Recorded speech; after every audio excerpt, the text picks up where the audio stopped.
So I guess what brings you out here? Like, how do they convince somebody from LA, from American Pie from 1999, to come all the way out to State College, Pennsylvania? Well, actually, just my agent was just he was like, "Hey, so I've got this offer for you.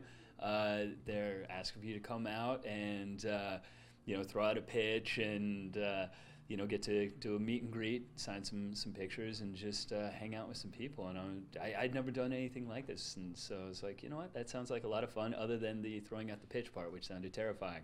But it's been a blast. It really has. What did you know anything about State College, Central Pennsylvania? Or were you just kind of coming to this completely dark? Completely blind. Had no idea. Thankfully, everyone has been here. All the staff's been super, super, nice and supportive, and kind of filled me in on everything about the whole feeder team and all this kind of stuff. And I mean, this is beautiful. This is really cool. I'd never heard of State College. I had no idea. It's been 20 years since American Pie was released. Do you feel old? I do now. Thanks. Thank you. Because I feel old too. Okay, good. Yeah.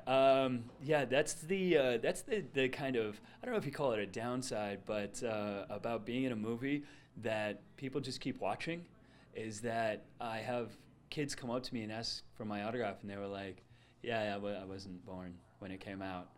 I'm like, wow. But it's incredible that people are still talking about it. It's amazing. I mean, when you get cast as that character and it comes out, do you ever think that just the Shermanator, the whole persona, do you think that would just ever grow to what it did where we are today? I had no idea. I had played a couple other of these kind of like quirky characters in teen movies in like the 90s, where I was like in this other movie, I Can't Hardly Wait, I played the klepto kid and I just steal things, and like just had I'd played these characters before. And I'd been in teen movies, so I just kind of expected that it was going to be, another teen movie that people enjoyed, and that was going to be that. I had no idea that it was going to kind of turn into this classic. I mean, once I saw it, I was like, I get it.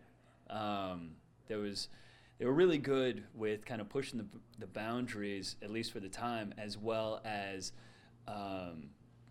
keeping it real, almost like making it like everybody. I mean, all the characters were based on people that the writer knew, so it was just kind of it was a little more what it was to be a teenager. You said that all the characters the writer knew them. Did you ever meet the guy who you were supposedly playing, and if so, did you live up to his expectations? I actually never asked Adam about where the Sherminator character came from.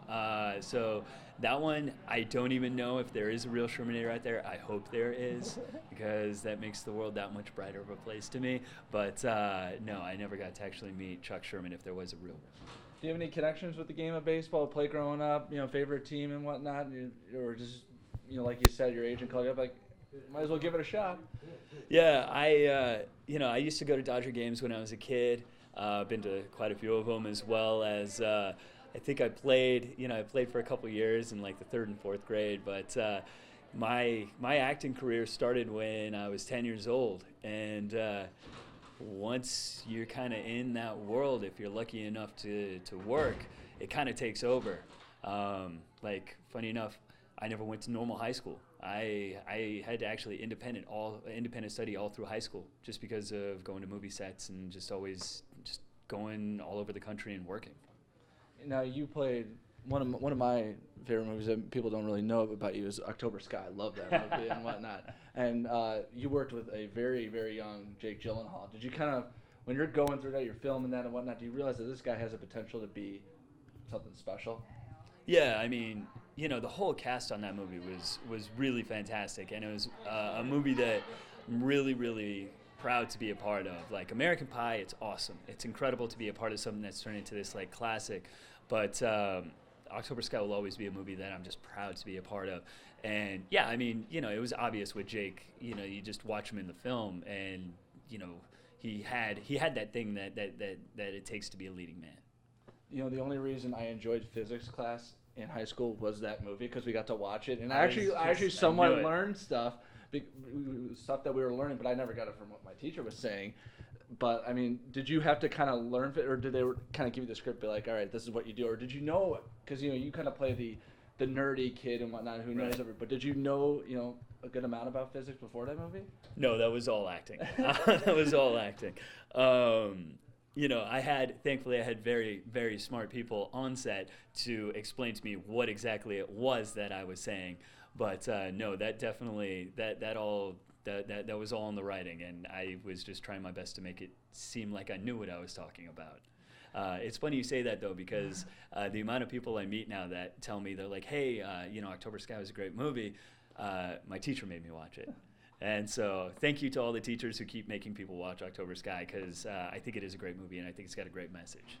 Well, yeah, because once she made us watch it, then every time it comes on like AMC and whatnot, I will always stop and watch it. I will always stop and watch it. There's something about that movie. I don't know why. Maybe it brings up bad memories of physics class in high school, but nonetheless, I'll watch it. My final question for you, with the role of Shermanator, some actors they get old after was like, oh yeah, I know I'm the Shermanator. Have you embraced it, or is it something that sometimes can bother you, or you're like, you know what, whatever, it was something cool that I did, and let's just embrace it? Yeah, that's a complicated question. So I've had a lot of time at this point to be the Shermanator. It was it 99 that the movie came out? So honestly, it was really cool, and then it wasn't so cool, and then there was a time where I was kind of mad about it, and then, you get to a point where just the fact that anybody's even still talking about that movie, that people are still watching it, like, I can't be mad about that. At this point, it's just a part of who I am, and I'm just fortunate to be a part of something. It's as somebody once told me, just as long as they're still talking to you, they're still talking about you. It means you're still relevant to some degree. And as an actor, that's always a nice thing to have. So as much as, yes, I've battled with how I felt about being the Shermanator these days, I think it's just really cool to be a part of something that is still going. What was more nerve-wracking, a role that you really were nervous about, or throwing out the first pitch tonight? Oh my God, the pitch, because that's, when you're acting, don't get me wrong, theater, that's a whole nother thing, and I've done very little of it in my career, but when you're on set, there's you and there's the guy you're acting with, and if it doesn't go well, you know what, you stop and you start again, and that other take never even happened. This one, there's plenty of people who, will to some degree remember that one. So how'd it go? I came here. Didn't go terribly, didn't go great. I'll just say that. No one got hurt? No one was hurt. No one was hurt, which is important, and it landed generally in the area that it was supposed to. So I'll take that.